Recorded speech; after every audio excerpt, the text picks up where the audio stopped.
Kruvim of the cherubs, but I want us to begin by understanding what the cherubs were and how they were understood, and then I also, I guess,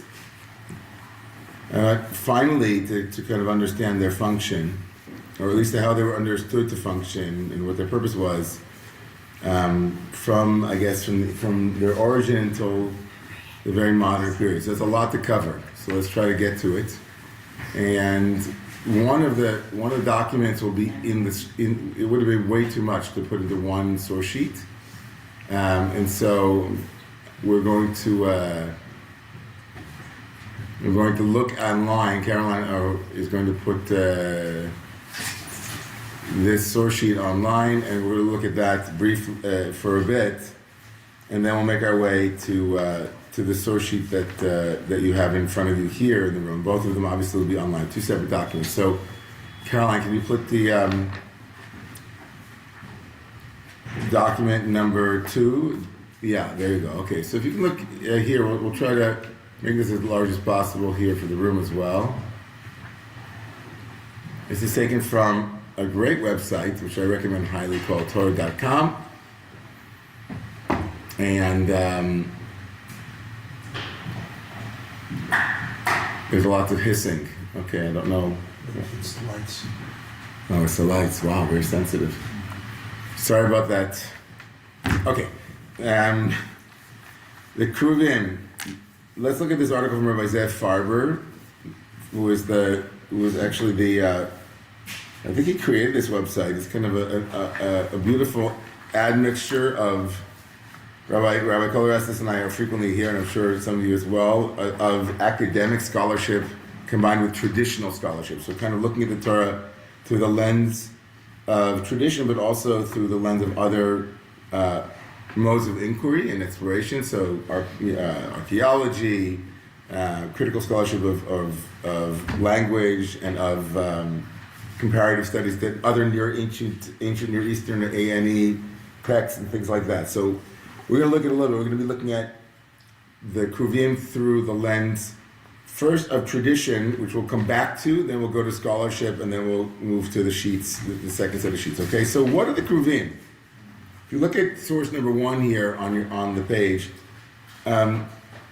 which also for those in the room is on your page here on source I guess on page 1, but you can look at it on the screen as well. V'atzita shnayim keruvim zahav. Make 2 cherubim of gold. Miksha taseh otam.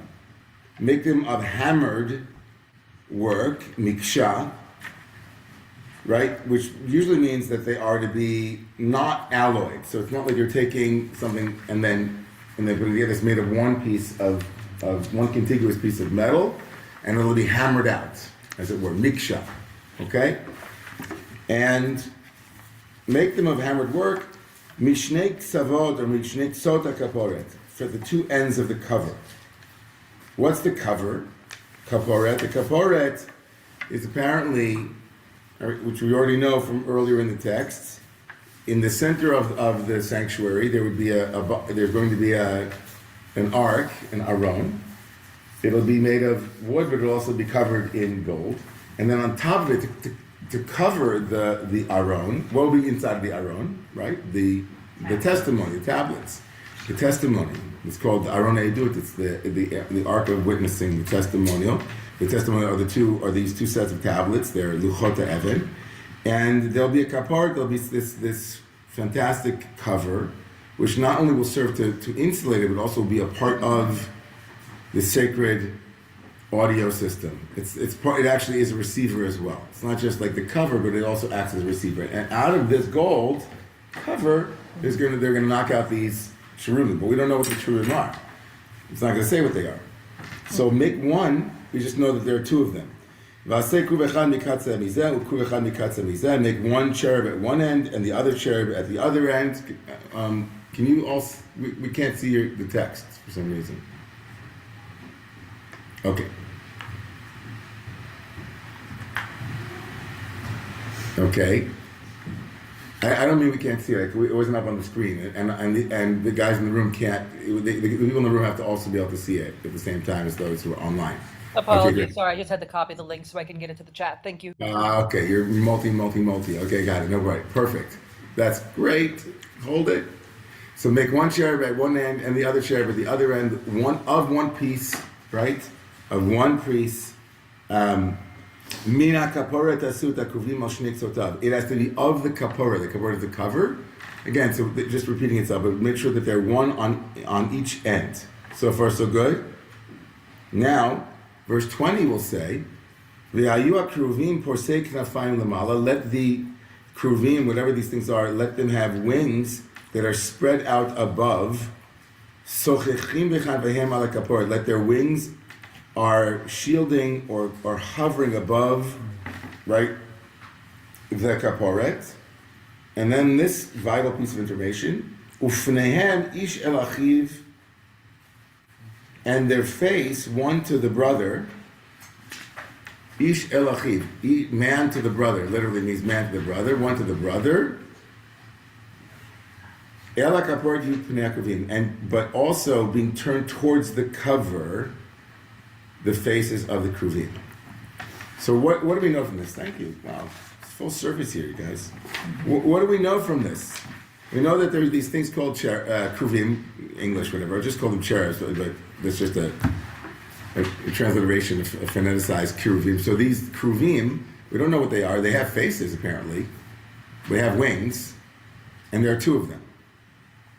What does the face look like? What is it? You know, we don't have anything. Nothing's telling us what it is. We have no idea. Now, and why? And also, is there placement on the top of the ark? Could they have been placed under the not the ark, under the kapor, under the top? Okay. So what is a cherub? If you look to the next source on the page, my kiruv. And if you could just make this slightly a little bit larger here, maybe can I make? Oh, yeah. There you go. Ask Kri. Love it. What is a kriv? So this is the Talmud. Okay, so now we're talking, considerably later than the text appears in our civilizational texts. So we're like trying to figure this thing out. We're like, okay, the Talmud. My kiruv, kiravya. Amar Rabbi Abahu says kiravya. Right? Shechein bevavel karin l'yonuka ravya. In Bavel, in Babylonia, or in Babylonian Aramaic, they called a tinok, a baby, ravya. And so what does ravya have to do with keruv? So the K, or the K-E, is a preposition that means what? If it's in the front of a word, it means similar to, right? So the Talmudic tradition here is, this is a Babylonian Aramaic term that is used in the Torah to describe an infant. Kiravya, and what is, so the word, wait a second, kiravya, kruvim, okay, so kiravya, it's like a baby. It doesn't say make ravya, it makes like a ravya. Okay, make a ruvim. These are apparently, okay, so right. So the Talmud has a problem with it. Okay, so someone says, wait a second, what are you talking about? Amar Papa, or Papa says back to him, to Abaye, who quoted this apparently, right? It quotes from Ezekiel where there are four faces and one of them is a kruv and one of them is a person. And if you're telling me that the cherubs is also a person, meaning a younger person, what do you do with that? It sounds like there's two distinct things, right? In the book of Ezekiel, there are four images, and one of them is a kruv, and the other one is, and one of the other four is a human. So here's what it gets. So he says, sure. When it says human, it means an older human, but there's also, right, the face of an adult and the face of a child. So that's the way he answers. And that's lifted as a kind of, that's the general assumption of the tradition. In the tradition of, Rashi will quote this as well. And this becomes the source for cherubs. The cherubs having a cherub-like face is to be innocent, like a baby, an infant, a child, okay? So in this iteration, in this Talmudic understanding, what is happening and on the top of the ark, you have two children facing each other, two winged children. Okay, so far so good. Okay, Ibn Ezra doesn't like this. Ibn Ezra, who is the medieval commentator says that the kaf in the kaf of keruv, that kaf, that inverted C-shaped letter that makes like a, similar to, is the root of the word is not like it's a part of the word. It's not. It has the chaf has to be a part of the word, of the root word. It's not a preposition. It's part of the root. And also, why would we have? He doesn't. We still don't know why children that have wings would sit on top of the Ark of the Covenant. So the Talmud says something. Here, look at the next source, and we'll look a little bit further. We'll get into this a little bit later when we see the function of them. But apparently, you know what? Let's not look at that source because it's going to get into the function of it. Let's just look. Turn the page, please. The next page. Here are some of the traditional understandings of what the Keruvim represent. We just saw the babies. Okay. This is from Rashi. Rashi says that they are children's faces. There's another interpretation of the Talmud, which we didn't look at in a moment. We'll see it a little bit later, that it's a couple. This is actually, that it's a man and a woman in the heteronormative tradition, right? So it's a man and a woman, and they're facing each other. So vastly different, energetically. One could be erotic, the other one decidedly more pointed towards some version of innocence, or it's strange. The Al-Sheikh also, this commentator who says they're a couple, also could be a symbol of the mitzvah of Pririya and Rivya, that they're there to represent a kind of creation, right? Man, woman, child, that kind of thing, okay? Ibn Ezra actually connects this to the story of the Garden of Eden, which of course is the only other time that the kruv shows up. The earliest expression of a kruv, whatever this thing is in the story of the Garden of Eden. Does anybody remember that? Right? What are they doing in that story, in that posture? They're guarding the gates with their swords and right. So they're guarding the re-entry back. In other words, once we've been expelled from the Garden of Eden, we're no longer allowed back in, and God places cherubim there with a cherva, it's a fiery revolving sword to guard it. Right? And in that way, Ibn Ezra, the medieval commentator Ibn Ezra, says they are tsurot mafchidot. They're scary figures. Decidedly different than the valence that they come with either the children or the erotic. You have these scary beings. Okay? We have also another image, which is from the book of Ezekiel. Rav Yosef Bechor Shor is also another medieval commentator, says the ark is the divine throne. This is where it's going to get interesting in connecting this commentator to more critical scholarship. That the ark becomes a locus of the divine throne, right? And on the divine throne, the cherubs are the holy beasts that are referenced in the book of Ezekiel. They're beasts, right? They're not children, they're beasts. That's, you see the lions that were in the first image on the page.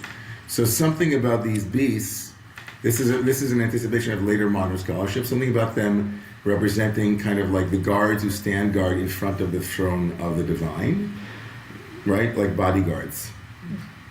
And in that way also modern scholarship might see these two beings as kind of they're guards, right? Of the holiest place in the Jewish tradition, in the Israelite cult temple was the Holy of Holies, and they had to have guards, bouncers. Okay, so the cherubs are bouncers. Okay, security guards, right? There's another image here, which is beautiful because there is one tradition. The Rashbam and Chizkuni both say that the fact that these beings had wings invites us to think about them as birds. Of course, if you look at Egyptian, right, iconography and other the protective element of the bird also represents that. We'll talk a little bit about that. We have the notion that they are angels, right? Another, right, from the beasts and from babies and from men, we have now angelic beings. Most angels don't have wings, but there are winged angels in the book of Isaiah in chapter 6. The Hasrafim, right, these fiery angels. And according to even one commentator, which we'll come back to in a second, as well, Rabachia, is that the symbolism here is to remind the Israelites of the second most important principle in Judaism, which he considers to be the existence of angels, which many of you might not have known. They didn't teach this in my suburban synagogue. Angels are the second most important principle, the first being God's existence, and the second one being without angels there can be no prophecy. And so in his worldview, these are angels, right? And the reason why there are two is because had there been one, then you might have confused them with God, but there's two, and so the Israelites who are intense monotheists would know these aren't gods. Okay. All right, let's skip some of the other options here, and let's go straight to modern scholarship, which is on the next page, and then we'll come back to the sources that the first source sheet, which is about the conjunction function. What are the functions of these beings? Okay.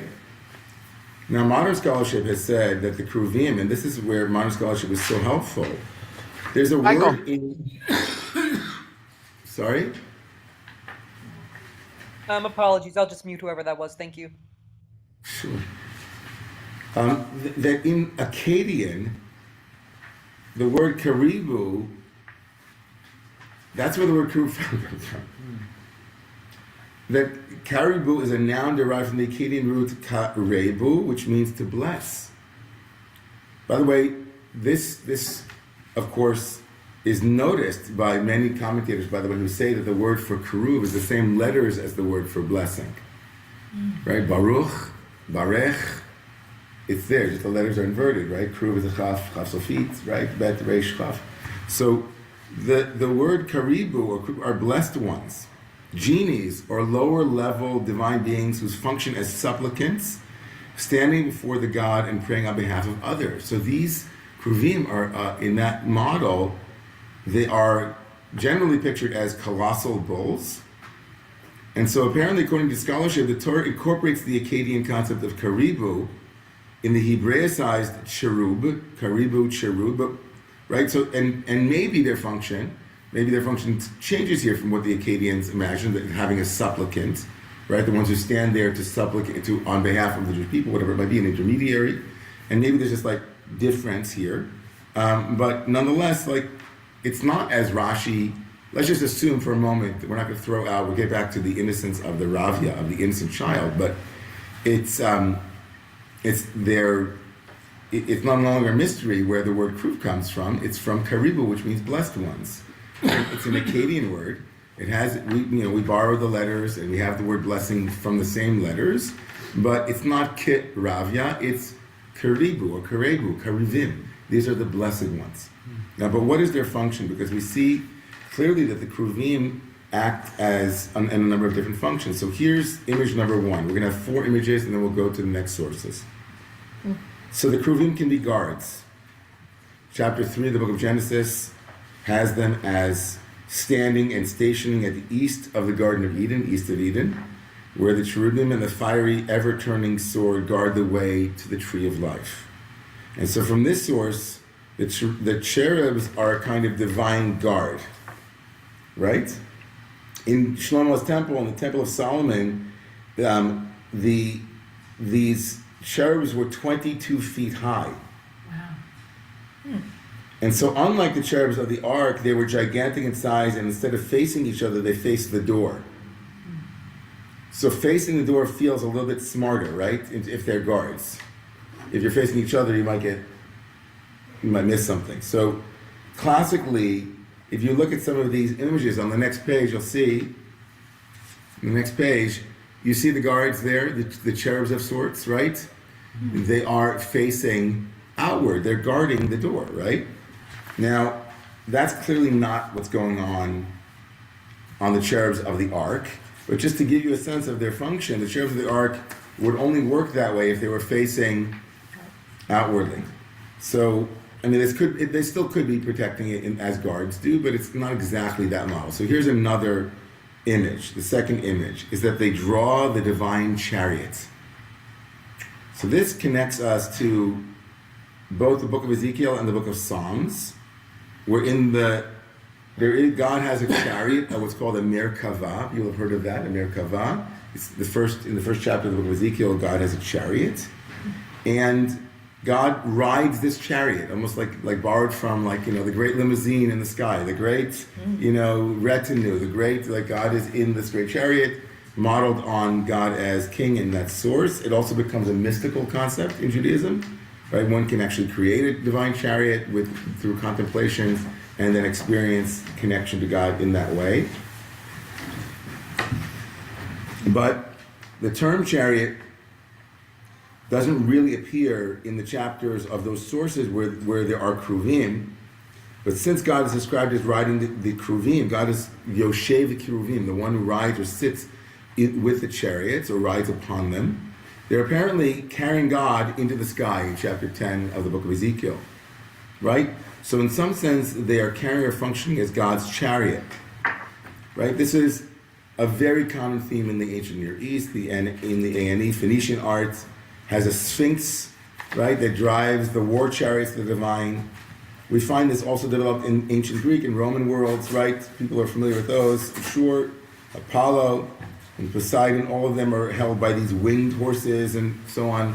So this is kind of like a critical approach. But the problem, again, with these, in terms of understanding these verses here in the Mishkan, the problem is that in the Mishkan, the cherubs are not, God is not riding the cherubs.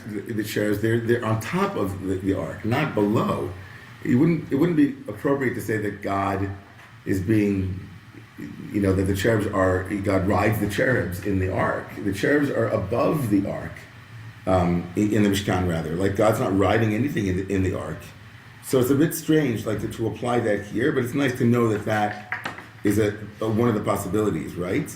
And also, the ark doesn't move that much, even though it's true they took it out to war.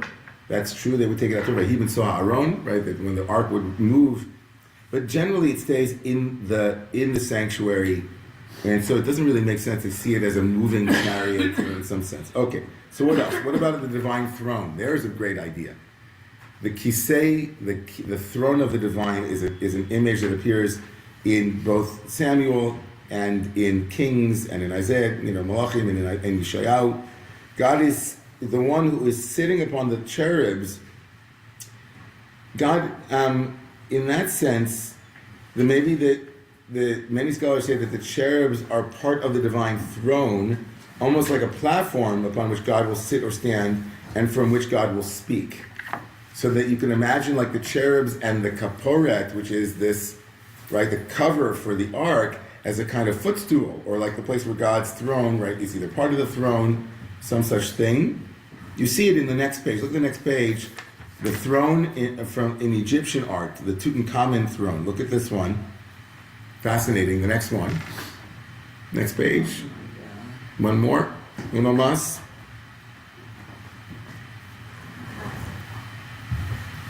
Okay, good morning. Yeah. Next one, that one, yeah, there's that one and this one more clearly, right? That throne has winged beings on it as well.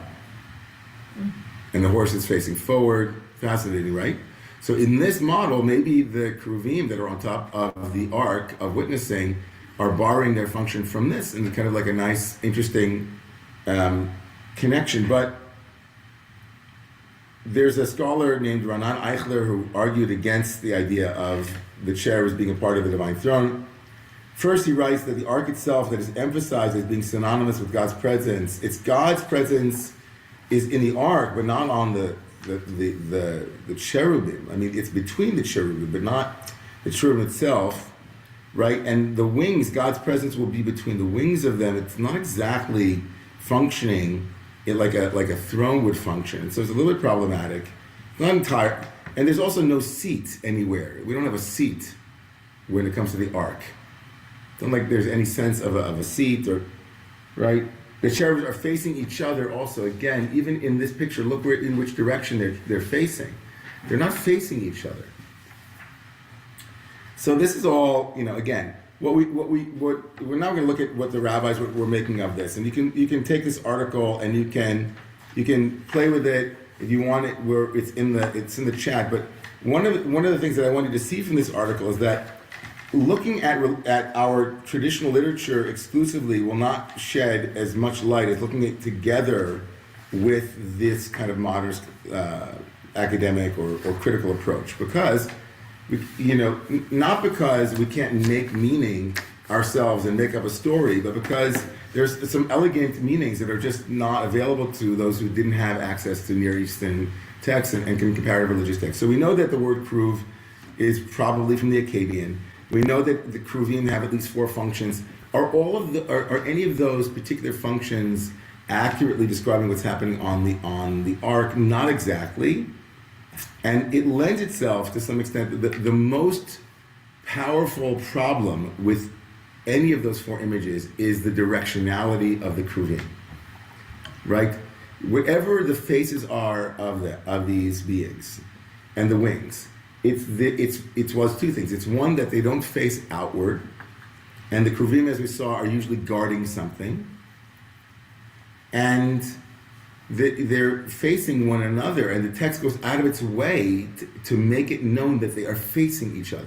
So what does the tradition make of that? And that's what lends itself to some of these other interpretive moves by the tradition. Let's go to the source number 1, Mibein Shnei Kruvim, the other source text, so we can X out of this one and now bring up the Sefaria document that is titled in the email to you guys, source number 1, which is the one that you have in front of you, Mibein Shnei Kruvim. Yeah, you see that?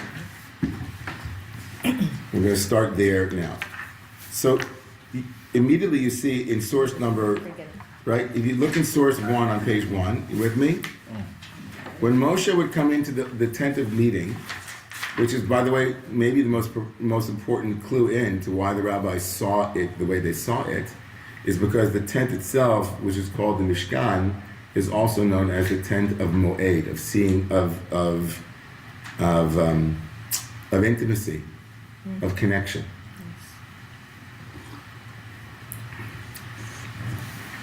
Now, when Moshe would come into the tent of meeting to speak with him, the Daber Ito, Vayishmata kol medaber ilav, he would hear the voice speaking to him, me'al ha'kapor, from above the kaporet, asher al aron ha'idut, that was above the ark of the testimony, mibein shnei kruvim, from between the 2 karibu, from between the 2 blessed ones, Vayidaber ilav, and God would speak to him. Source number 2, right below it, is earlier. It's from our parsha. We just looked at it. If you look at verse 20, yeah? Let these 2 blessed ones have wings that spread above and hover over with their wings this place where God's voice emerges from. Almost creates an echo chamber.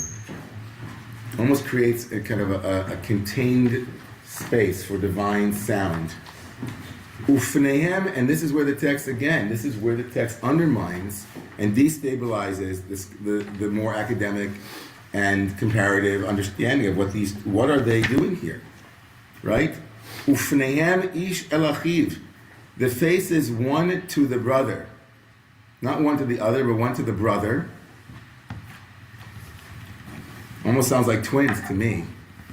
You're a twin, too. And elakaporet, you pnei kruvim, they have their directionalities towards the cover, but the faces of the blessed ones. It's all about the faces of the blessed ones. It's all about their face, which is, by the way, maybe those of you who studied with me for a couple of years, you know that I think face is maybe the most important word in the whole Torah. Maybe. Facing different faces, and who faces and who doesn't face and whose face is hidden. So they have faces and they face one another. Now, skipping these sources, the sources to page number 3.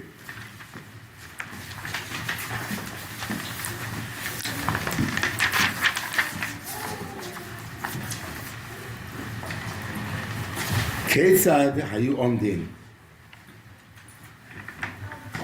How were the cherubs standing? And you can have some sympathy now, some deep empathy, not sympathy, that's the wrong, no, I'm sorry. You have some deep reverence for the rabbinic attempts to interpret these cherubs. And it's not right, even with, They didn't need to know where Karibu came from. And they were very well aware, probably, that generally these were beings that were guarding something. But it was more important for the rabbis to interpret them interpersonally and interrelation and intersubjectively, intercommunally than it was to establish what they were, factually. Right? In other words, the primacy of the rabbis is not what they were, but what did they mean. And because they're clued deeply, deeply into the faces facing one another and knowing that in general the cherubs or anything like that would be guarding something outwardly but not towards one another, what they guard is exactly what they do. They are guarding the way of relation. Watch what the rabbis say. Keitzad heimomdin, how would they stand? Rabbi Yochanan, Rabbi Elazar, Chad amar pneihem ish el achiv, v'chad amar pneihem labayit. So there's an argument, the rabbis say, Rabbi Yochanan says, you know what? This is amazing. He said, they face each other, but sometimes they faced towards the sanctuary. They faced outward, just like the academic approach, right? They're looking like this outside, and sometimes they're looking inward. And here's this harmonizing of these two opinions. And so, in other words, watch what watch what they have to do with this, right? What does the person who says that they're facing each other do with the verse in the Chronicles where it says that they would have faces that were facing the house, right? There is a source that says they looked like guards, and they like the Near Eastern tradition that they were facing outward. But what does he do with the fact that the Torah says they have to face each other? It says, "Lo kasha," that's not a problem. Kan bizman she'Yisrael osin ritzono shel makom, v'kan bizman she'ein Yisrael osin ritzono shel makom. This is amazing. He says that we can harmonize these. In the ideal world, they would never be facing towards the sanctuary. They would never be facing outward in an ideal world. That's too fear-based. Is that the kind of God that we want? Is that the kind of imagined in the rabbinic theology we want a God who needs, like bouncers and security guards to scare people and make sure that they know that you have to be scared? No. It says when Israel is when we're obeying God or we're in alignment with God, then of course they face each other. And when we're not, they're facing away as a reflection of that disharmony. In other words, the cherubim are a reflection of the state of our union or disunion. Beautiful. When we're connected, then the cherubim ideally are facing each other in a posture of love and connection. And when we're not in alignment, they turn away like this, they turn away from one another. It's an amazing image, right? Beautiful. It's almost like the oracle, right? The oracle of seeing them as a kind of, we want to see how things are going with God. We'll see how the cherubim are doing. Mm-hmm. If the cherubim are facing each other, we'll say, okay, we're doing well right now. And if not, we'd have objective evidence according to this rabbi. Now, if we think about it midrashically, it's a stunning move, right? Because in some way he harmonizes two texts that are not in harmony with each other. Because there's one text in Chronicles that said that the cherubim faced away from one another. That seems to be like that's the Akkadian and the Egyptian and the Phoenician, right? And there's the text of the Torah seems to be countercultural, saying they should face each other. Just know they're both true. And we'll add this piece. It's all about relationship, right? And apparently then he would have to say that at the time of the Chronicles, the Jews were not in alignment with the divine will, because that's why they're facing outwardly, right? Now, it gets even more amazing. Look at the next source in the rabbinic literature, on page 4. The Talmud in Yoma says this amazing story. Amar Rav Ketina. Rav Ketina said, "V'sha'ah shayu Yisrael olin laregel megalalin lahem et haparochet." When the children of Israel used to make the pilgrimage festival, they would go up to the Temple Mount. They used to pull back the curtain, literally, Wizard of Oz. They pull back the curtain. Umar'in lahem et hakuvim, and they would show them the karibu. They would show them the Kurim, the blessed ones. Shahayu mi'urim zeh bazeh.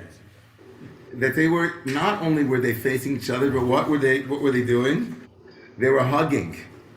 Or maybe if you're a more tantric person, they're maybe in an intimate posture. More like an image of erotic embrace. Shiva and Shakti. Well, Shiva and Shakti, I don't know what that sound is, but some sound just came into the room. So Shiva and Shakti, there's something going on, and what would they say? Somebody's not muted. I just want you to, Caroline, I know it is, but somebody's not muted. Look at the love that God has for you, kechibat zachar u'nekeva, like the love or the marriage or the sensuality that exists between, like Wuthering Heights, you know. It's like a forbidden love, but not. It's a ecstatic love. First of all, how crazy an image is this? Did anybody hear this? Ever learned this Gemara before? I mean, if you're like used to reading Kama Sutra, okay, fine, Tony, fine. I'm I was just saying. I'm not guilty as charged in this one. Amazing, right? Look how much God loves you. Of course, it's not. They're images in the Torah of God, right? The Torah has images of God and Israel as erotically engaged. You know, the allegory of Song of Songs is of course, the rabbis. Rabbi Akiva said is Kodesh Kodoshim, the Holy of the Holies, which is connected to this. That Rabbi Akiva said that if all of the holy writings are holy, then Song of Songs is the Holy of the Holies. So obviously seeing the erotic as a portal into the divine. But they come up to the temple and they say, look, God, look how beloved you are. Now, if we just, we can bracket the erotic sexual image and just make it relational, just for the point of moving forward. Because I think if we were to talk about like this as a secret of the, there's a lot of sources about that, but let's keep it dialogical and relational. So, I mean, that's the pshat of the text. It's not it's midrashic, but if you look at the text, that the God's voice comes from between the cherubs, you're kind of, it's an intensely relational image. Now, what do you do, though? Okay, so we'll stop there. I'll say one more piece. Let's look at the bottom. I'm sorry, Caroline. Look at me. I'm giving this stop, go. Just look at the bottom of the source, because when the rabbis were very self-conscious about this as well. You can see, because when the temple was destroyed, the Gemara recounts here on the bottom. Amar Reish Lakish said, "B'shah shenichnasu nochrim lahechal," when the heathens, or when whatever those who conquered the temple entered into the sacred space. Ra'u kruvim hamu'urin zebazeh. They saw these cherubs who were hugging each other, or united. Hotzi'un lashuk. They took them out. They took the cherubs out to the marketplace, and they said, Yisrael alalu, this Jewish people, these Israelites, shebir chasan bracha v'kalalasan kalala, whose bracha is a bracha, the power to bless and the power to curse. Yasku b'dvarim halalu. This is what their pagan worship in their sacred sanctuary. It's a joke. They thought it was a joke. They mocked us, according to the rabbis. So you can hear in that some of the anxiety of the rabbis. They're a little bit anxious about this. It's like, are we what kind? Are we the rational tradition? Are we more pagan?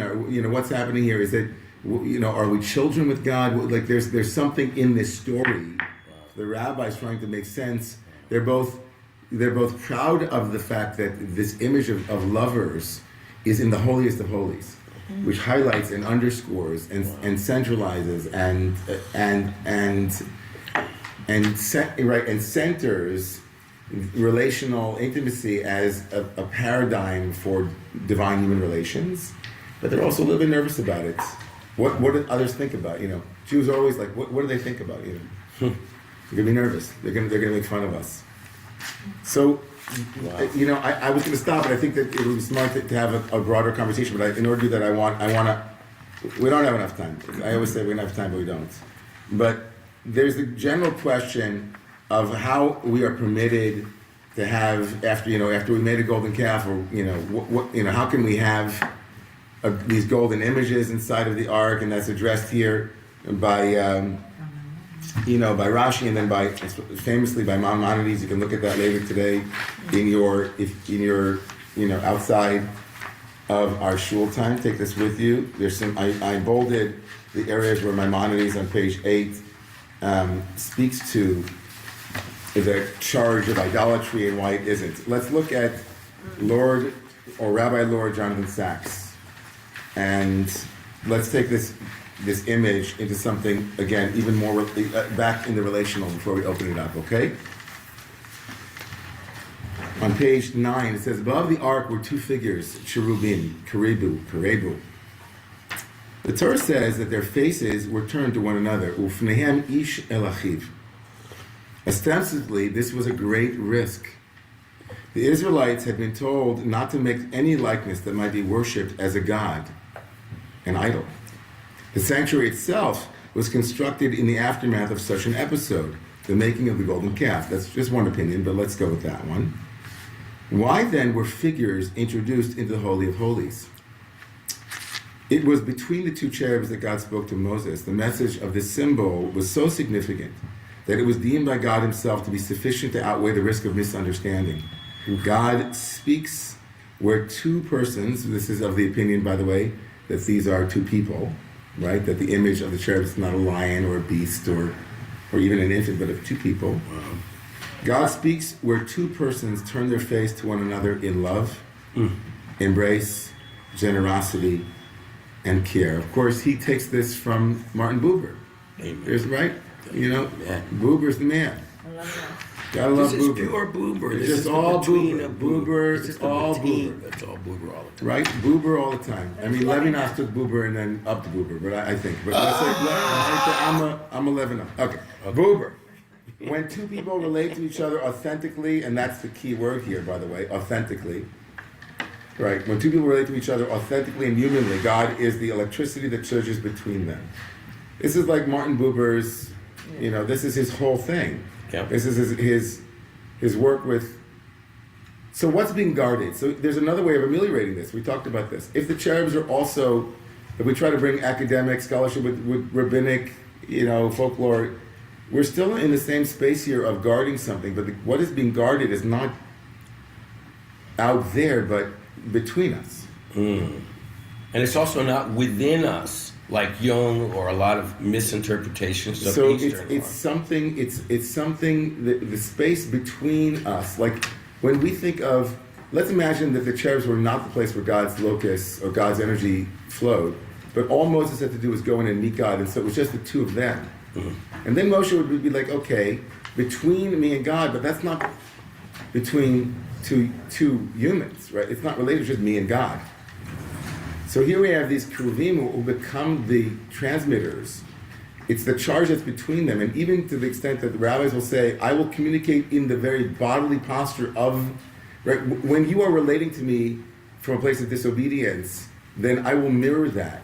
And I will show you what it is to turn from me, and we will turn away from each other. In other words, you have turned away from me, velota turu, right? You turned from me, and that'll be seen, right, in that you've also turned from one another, and so then these two beings won't face each other.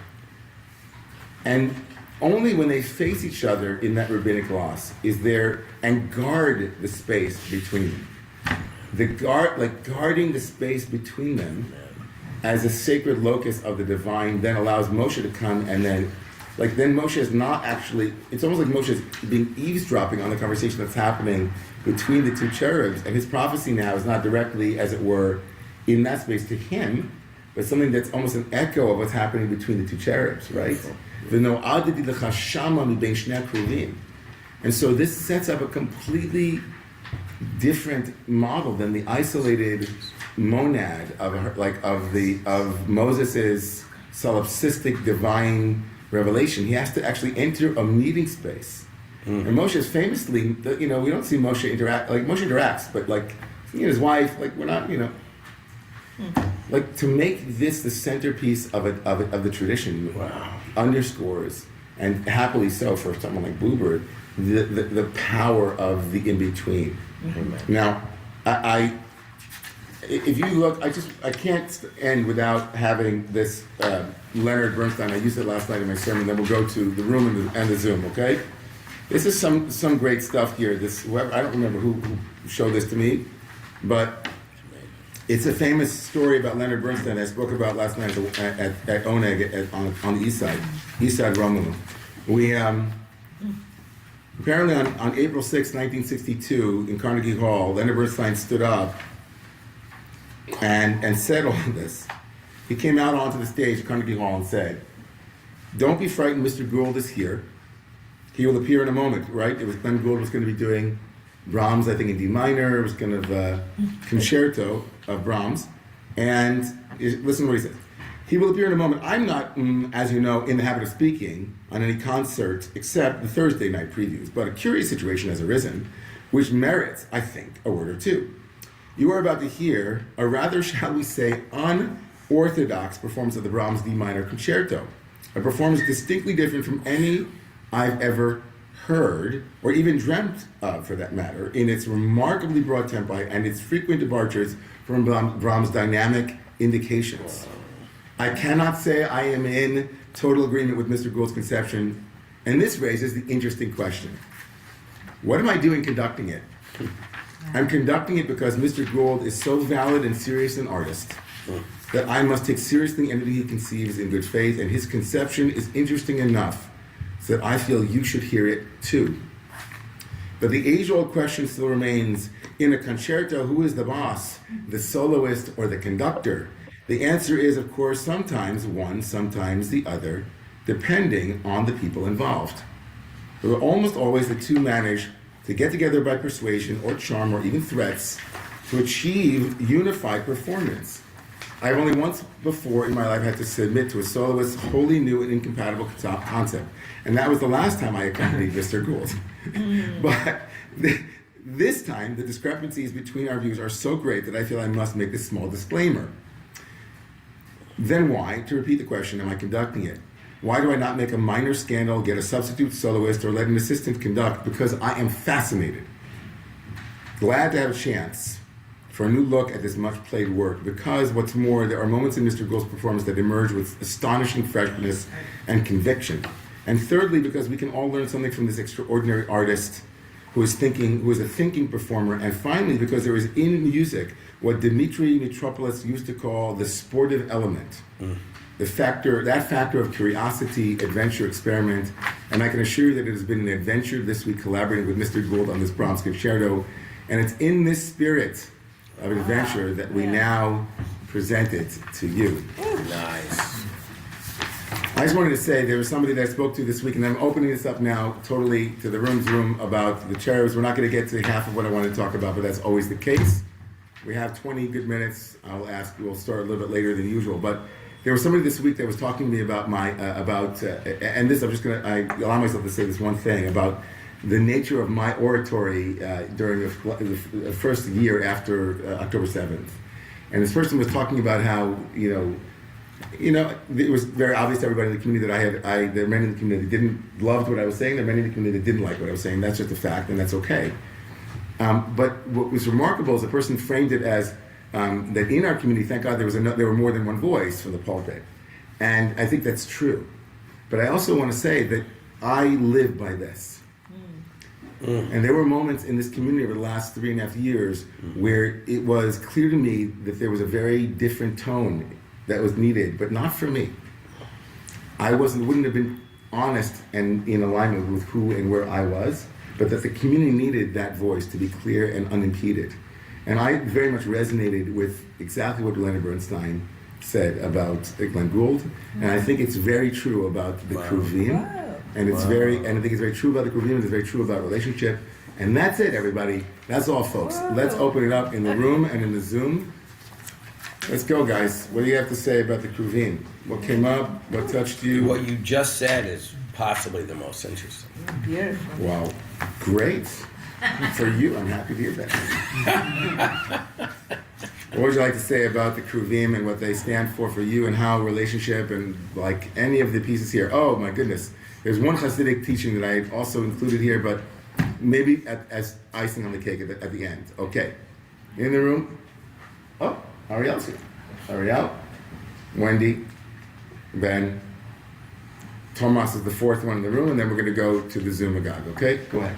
I came late, but I'm understanding the Cherubim had some sort of responsibility around defending or being, like you said, the bouncers. So how do we square when they're looking at one another? That's when love and connection and all that is right is happening, and defending ourselves with like a guard of our shul. That's like the first thing that occurred to me. Like, if we're confident, then we're defended, but when we're not in line, we're not defended. No, it's the opposite. When we're not in line, that's when we need defenses.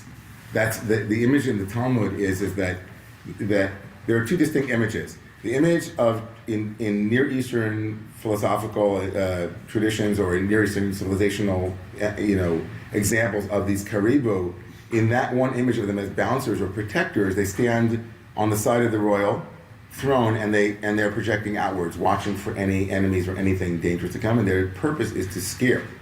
And that's the image we have of them outside the Garden of Eden. They're guarding the Garden of Eden. They're not facing each other.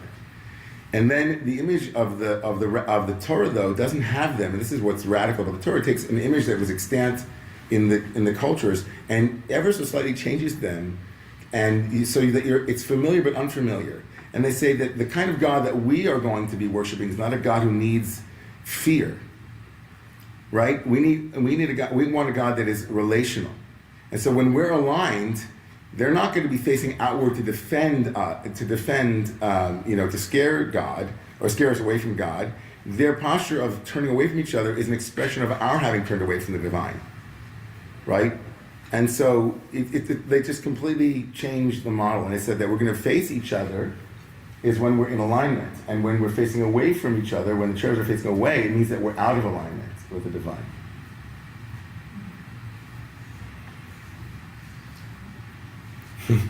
Okay. Two cherubs looking at each other. Yeah, seriously. So Wendy, yeah. I wanted to take two interpretations of the cherubs. One being of a baby or a child, and the other being an angel, and combine the two. Sweet. And say that it was a baby angel. Like not Would you look like one right A now? baby angel. Not an angelic baby, but a baby angel. baby angel. Okay. Like not fully matured. Not an immature angel, right? Right, not fully- Like an angel in training, an AIT. Right. Okay. And not fully matured, and hence fragile, as what they were protecting Right. in the Aron. The Torah. Right. The tablets, Right. and so It's amazing. Yeah. it was a little And too. it's- yeah. I think to have like a full-fledged angel Would have is been like too much. intense. Oh, okay. Too intense and Okay. too. It's beautiful. Too rigid. Too rigid. And that you needed some softening, Mm-hmm. and so they Okay. Babies. I think if you take that image further, you're essentially arguing, and we haven't spoken about this, why they're on the top of the ark. And if the ark represents symbolically the divine wisdom as it was in one moment, then the angels will, if they're babies, innocent angels, they'll essentially say that prophecy that is fresh, that is new, that is ever born, is above the ark. The ark is the kind of holds what was, and the angels are holding what will be, and they represent a kind of receptivity to the new. There's a certain lest ye be as little children, ye shall not enter the kingdom, kind of this image of innocence and divine revelation being ongoing. Amen. And also I love what you said about the softening of the older angels. Like, we don't need older angels. We need new angels, baby angels who have a mission. I love that. That's great, Wendy. Thank you. Okay, Ben. So I am really struck by this, the connection between this and Yaakov wrestling with his Ish, and the idea of simultaneous interlocutors, combatants, and lovers. And that there's this productive struggle, right? And that Yisrael is about we are the wrestlers. And so this wrestling to me seems to have an echo here in the figure of these cherubim. And I love this idea of the blessed ones and this Baruch cherub, backwards is like really powerful for me, and the idea that is what crowns the ark. Wow. That it's this wrestling, this productive love struggle. I think that's what's speaking to me here. It's beautiful. There's a tradition that says that the word Baruch or Kruv is Baruch backwards, right? So, well, not exactly, but you have to move the word. Kruv, it's Borech, whatever, but it's close, or Barech. And there's a tradition, of course, that the blessings that we have in our lives come from the vitality that we have. And that the winged angels become representative of the lungs, and that the heart, of course, is the ark. That's the heart. And the lungs are now fanning the heart, meaning the vitality that we have, the ruach, the blessing that we have, comes from these two winged angels, or these two representatives. I love it. Great. They're the blessed ones. I love it. Okay. Who is Thomas? And then we'll go to the Zoom. Just a brief etymology and a brief anecdote. This mysterious word, the cherubim, like strangely the only place it comes into English is the word griffin, which is that strange hybrid creature which is like half a lion, half a bird, and and the history of that is that the Greeks themselves were searching for a word that could describe all of these amazing creatures in Greek mythology, where one thing is combined with another, like hybridity, multiplicity, complexity, diversity, like many things in one, or two things in one at least. And they literally went to the Hebrew, like they found this word and borrowed it. And so it's just interesting to think that you have the duality of the twins, obviously, or the brothers, face to face, one and the other, one opposed to the other. But even within the twins themselves, there's a twinning or a doubling of like something sky-based, something earth-based, or something, the wing and the face. Like, how do those two things go together? Like, there's already a doubling and a multiplicity within each of these figures. So whenever there's... And then the two tablets, of course. Dizzy. Yeah, It's exactly. dizzy. Exactly. Like whenever there's one, there's two, and whenever there's two, There's four. one. And so just How much fun. the idea of multiplicity. And they come out of one, because they have to be emerging from one piece of metal. Yeah. So this that's all, yeah. They come out of one and they return to one. And return to one. Which is actually the spirit of the brief anecdote, building on your story of Glenn Gould. Glenn Gould, weirdly beloved by architects, which is why I know this, because the Baroque music and the Baroque architecture really go together. Architecture is frozen music. Famously, as Goethe said, they have rhythm, proportion, structure. One is super material, one is super anti-material. So again, like the two coming out of one.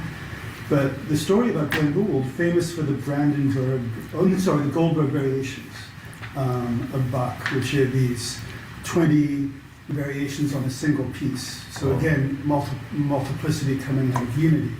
So when Glenn Gould is like 21 or something, he makes this famous recording of Bach's Goldberg variations, which are just transcendent. And that's in like maybe the middle or late 1950s. And this recording makes Glenn Gould into Glenn Gould. And it's like nothing anyone has ever heard.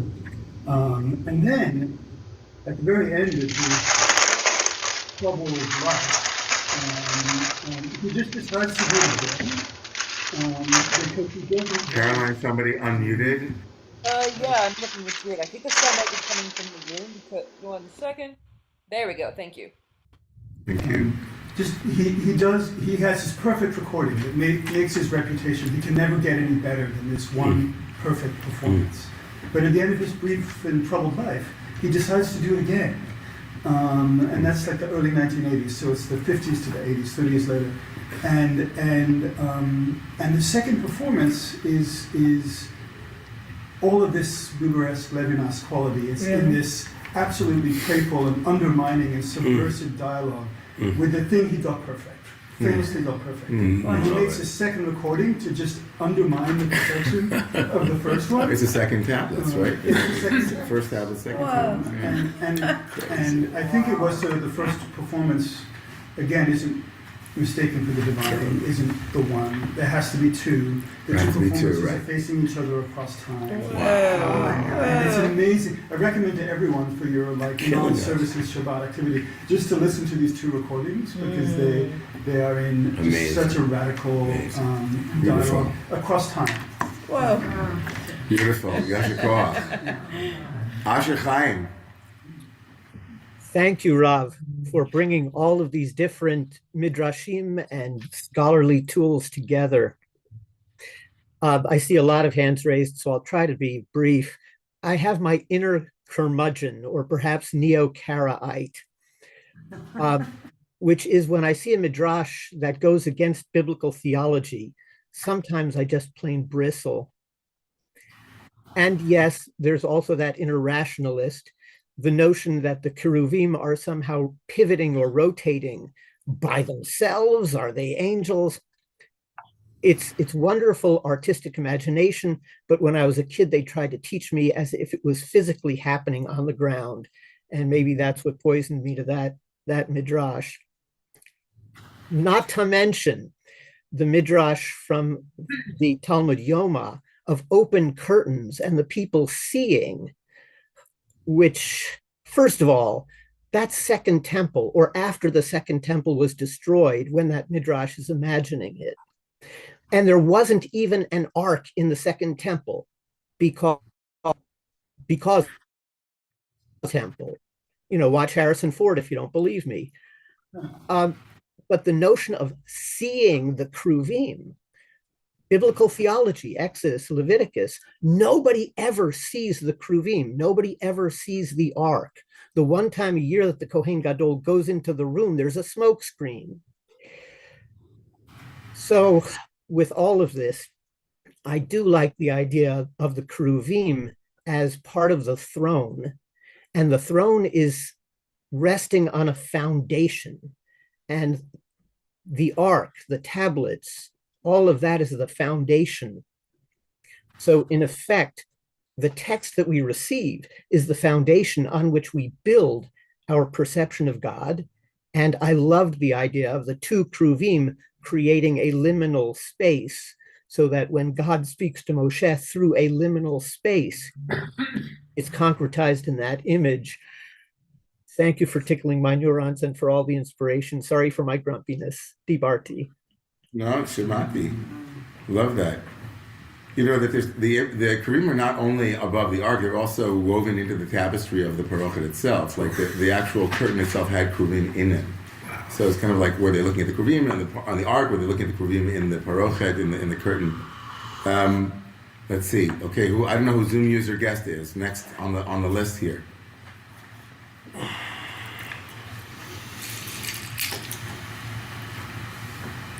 Oh, okay, Monet. You hear me? Now we do, yes. All right. Thank you so much for this very interesting discussion. And one thing that is interesting, I think, is the presence of these images that bring intimacy and human connection. And it's actually interesting that we talked about music because it really invites the one missing element when you see this tension between these two figures is actually music. That would fill this kind of space and emotional context that it creates. So I thought it's interesting that we talked about music in the context of the Kruvim because that's actually something that would belong there, actually. Yeah. What? Yeah. Maybe they have the bugles or the horns that are depicting them at times. So yeah, interesting. That musical tension and release. There's something about the playfulness as well I wanted to bring to you, but okay. Anyway, thank you, Onen. Yeah. Toda. Amy. Here we go. Amy. Sorry. I've been reading Samson Raphael Hirsch. And one of the things he talks about is that perhaps the reason that they're looking down is because they're studying Torah. All right, I want to come back to that. So that's a very that's we're going to end with that image. Did you want to say something else, Amy? Yes, I have a big problem with the wording, because it says the cherubim shall spread their wings upward and shielding the cover with their wings. Their faces shall be turned towards each other, and the faces shall be turned towards the cover. How can their face be turned in two different directions at one time? And the other elephant in the room is, how can gold move on its own? That's what I'd like to know. But the other thing is, there's two of them. Just like when you plug in your electric lamp, there's two prongs. It wouldn't do just to have one cherub. You have to have two, because it shows the communal, mutual need for each other. All right, great. We're going to finish with that, answering that, and offering one last image from Hasidic literature, Jay, and then I'm going to finish up, and we're going to go daven. Go, Jay. I will actually keep this brief. Given the erotic embrace, and given that these are two achim, is there any lines of thought in the tradition that take the homoerotic aspect of this? I don't know. I don't know that I certainly haven't seen. I'm sure people have queered it, and yeah, I'm sure it exists now. But I don't know if it's.